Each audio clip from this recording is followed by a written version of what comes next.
Hello, everybody. This is José Ignacio from the Uncomfortable Dialogues 2022. Thank you very much for joining us today. We value your participation and feedback. In this dialogue, we have taken a virtual trip all the way to Sevilla, Spain. We will be talking to a phenomenal businessman. His name is José María Domínguez. He's a remarkable CEO, an outstanding leader, and I have so much appreciation for the work he has been doing now and before. He's a really exceptional gentleman. So without any further ado, welcome to this dialogue, José María. How are you doing? I'm doing fine, José Ignacio. Thank you very much. How about yourself? I'm doing fine.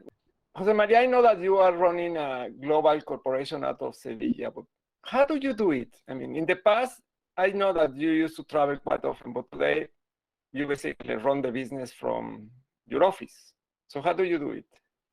Well, this was really a change because as you say, I used to travel a lot. I used to travel almost 40% of the time, 2 weeks out of the month, except for maybe December and August. I will be traveling to the Americas, to the Middle East, to Asia, to Europe, to Africa, and it is quite a change, no? The fact that I'm mostly working not only in the office but also home office. Like in the morning, I normally attend the office, and in the afternoon, I work from home. So this really was a big change, and I think that this change is has become to stay. Yeah, no, I know it must be challenging. But for instance, I would assume that you were never trained to run the business the way it is today. So you were facing out of like everybody else by surprise. And what have you done differently versus what you used to do in terms of skills with your people, with your clients, with your entire business?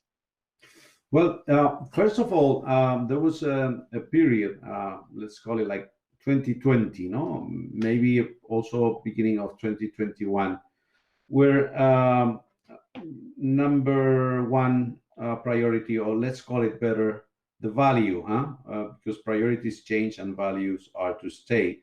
The value for us is health and safety. Of course, that was number one thing to work on, and we work a lot on the procedures for all of our people for health and safety, both being at work and also being home. We had to guarantee that everyone was healthy, because if anybody is not healthy, there's no chance he can be able to work and give good service to the customers. Then there was also something called, it was called essential business. So you have to be considered essential business in order to have the plant, the factory running during the lockdown. Then there was a second thing we worked on, which was finding extra financing. Thanks God we didn't need it. And last but not least, maintaining the full services to our customers. At the end of the day, customers are priority. They are the ones that give us the food every day, and we were really very focused on maintaining our service as always. Wow. So you had a full plate with challenges. I can imagine it was really tough, or it continues to be very tough today. Jose Maria, but one question.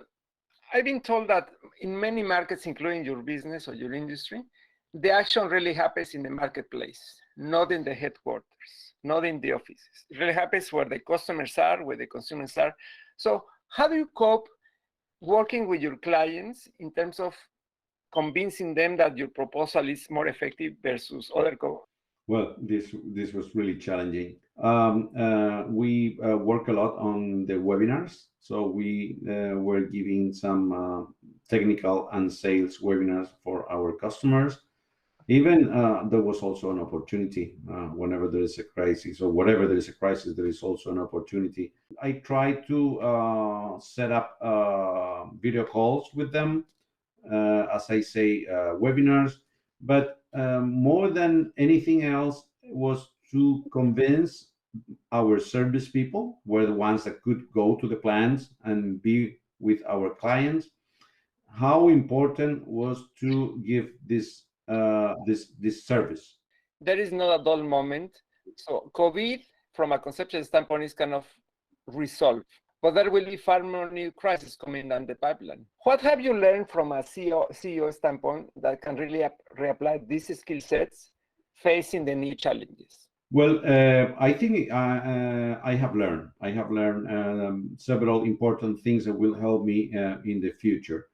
I think first thing we have learned is the world as we know it, it may change in 1 hour, in 1 day, in 1 week.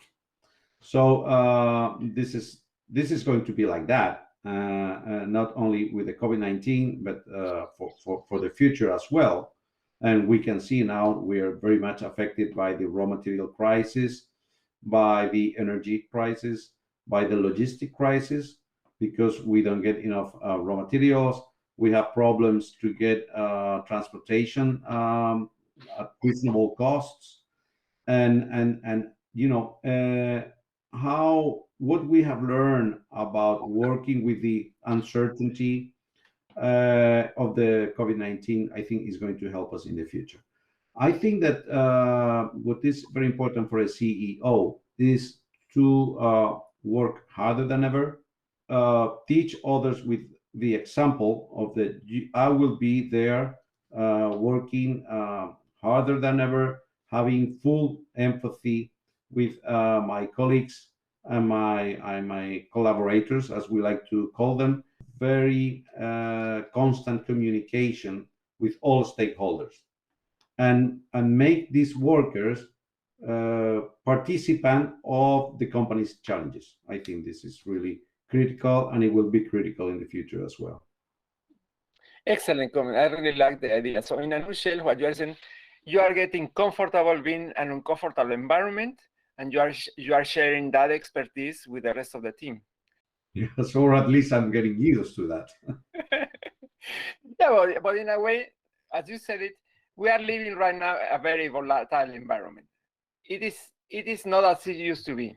As of today, you don't know what may happen, as you said, over the next 5 minutes, or by the time we finish this dialogue, things will change dramatically. So it's having this mindset that you are expecting the unexpected really prevent you from being far more successful in your job. Mm-hmm. Absolutely.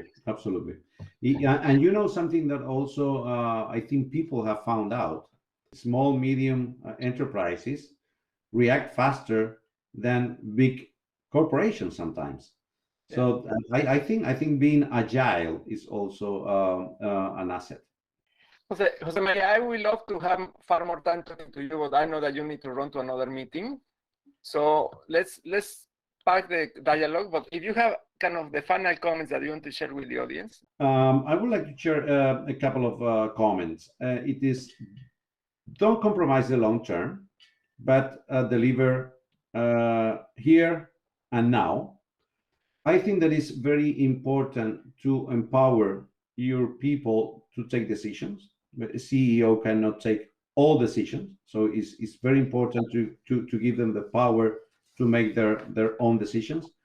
Business leader should be specialized in team building, emotional intelligence as the way to manage people. I believe hard work, as I say before, is a must, and leader must work harder than anybody else in the organization.